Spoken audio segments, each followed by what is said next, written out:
Dalam video kali ini, saya akan menjelaskan tentang simple present tense. Di dalam simple present tense, kita itu harus tahu pengertiannya dulu. Apa sih simple present tense itu? Yang kedua, rumus. Kita buat kalimat simple present tense pasti harus pakai rumus supaya baik dan juga benar. Yang ketiga itu fungsi. Kita harus tahu fungsinya itu untuk apa dan contoh kalimatnya. Kalau begitu langsung saja kita bahas. Let's go! Simple present tense merupakan tenses yang digunakan untuk membicarakan sesuatu yang umum, sesuatu yang selalu terjadi berulang-ulang, atau sesuatu kebenaran umum. Simple present tense merupakan tenses yang paling sering digunakan dalam kehidupan sehari-hari. Pada dasarnya juga, simple present tense dapat kita artikan sebagai bentuk kata kerja yang paling sederhana dari jenis tenses yang lainnya. Kata kerja ini biasanya digunakan untuk menyatakan kegiatan sehari-hari, rutinitas, ataupun kebiasaan. Jadi, simple present tense itu tenses yang digunakan untuk menyatakan sesuatu yang umum, kayak kebiasaan, rutinitas, kegiatan kita sehari-hari, dan selalu dilakuin berulang-ulang. Dan termasuk tenses yang paling mudah loh. Rumus simple present tense. Simple present tense ini terdiri dari dua jenis, yakni nominal dan verbal. Maka dari itulah, rumus yang harus kita ketahui juga terdapat dalam dua jenis. Yang pertama, nominal simple present tense. Rumus untuk membuat kalimat nominal simple present tense yang positif adalah subjek ditambah to be. To be-nya bisa am, is, atau are, ditambah adjective. Untuk kalimat negatif, subjek ditambah to be, sama juga bisa am, is, atau are, ditambah not dan adverb. Untuk kalimat tanya atau interrogatif, to be-nya bisa am, is, atau are, ditambah subjek, ditambah adjective. Contoh kalimat nominal simple present tense. Kalimat positif, he is very patient. Kalimat negatifnya, he is not very patient. Jadi untuk kalimat negatif tinggal ditambahin not aja ya. Kalimat tanya, is he patient? Jadi untuk kalimat interrogatif atau kalimat tanya tinggal dibalik aja. To be jadi yang pertama, subjek jadi yang kedua.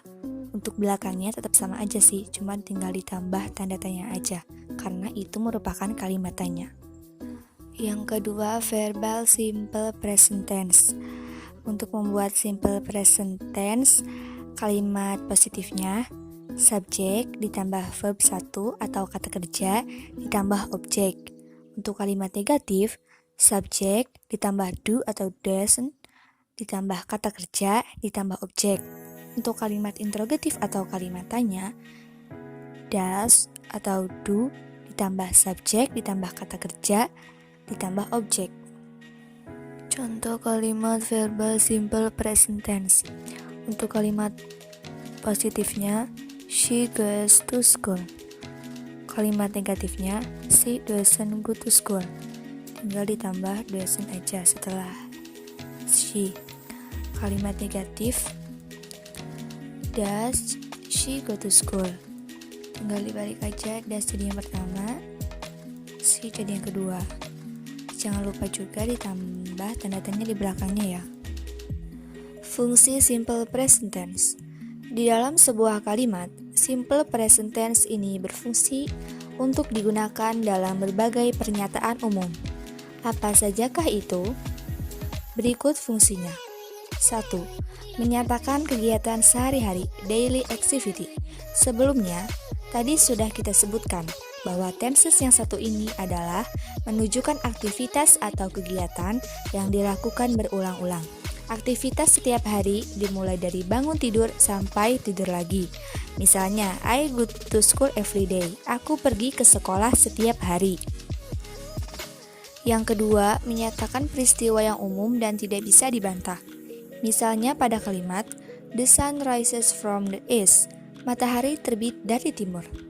The leaves are green. Daun itu berwarna hijau.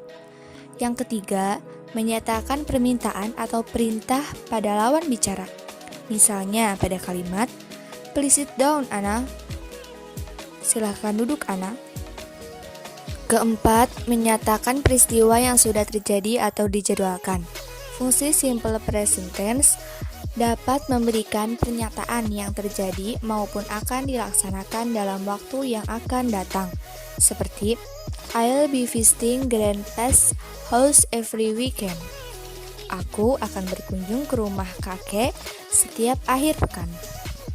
Yang kelima, menunjukkan kemampuan, watak, dan sifat seseorang. Kata kerja semacam ini dapat berfungsi ketika ingin menunjukkan sifat maupun kemampuan yang dimiliki oleh seseorang. Misalnya, Mela and Melly speak English fluently. Mela dan Melly berbicara bahasa Inggris dengan lancar. Yang keenam, mengutip berita atau informasi. Kata kerja tersebut dapat berfungsi untuk mengutip sebuah berita, surat kabar, website, dan juga sumber lainnya.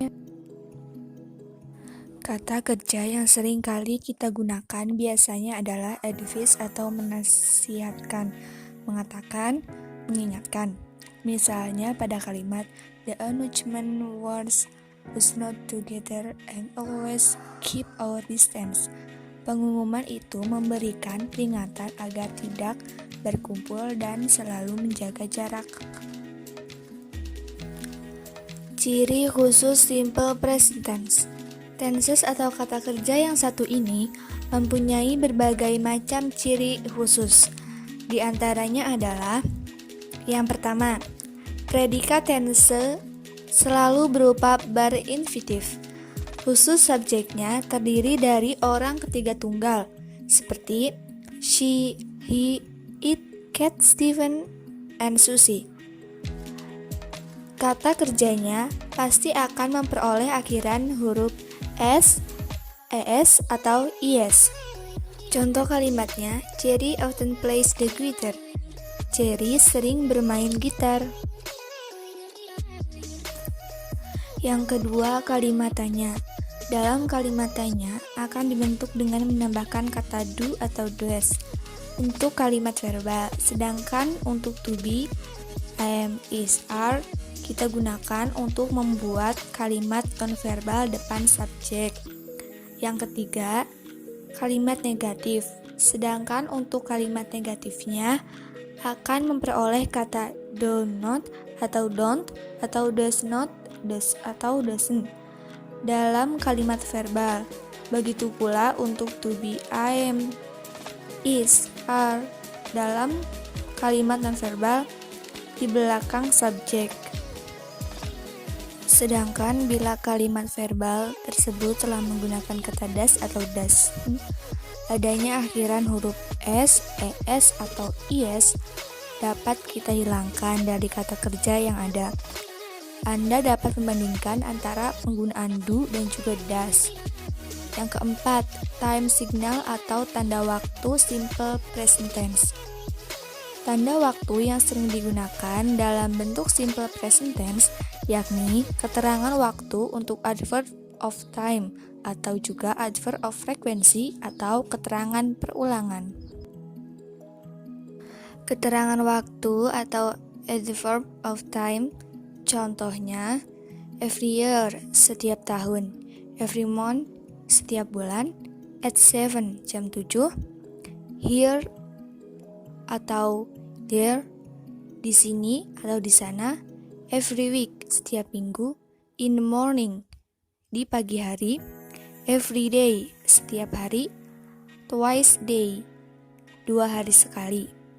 Biasanya, adverb of time ini sering diletakkan atau dipakai pada awal atau akhir kalimat.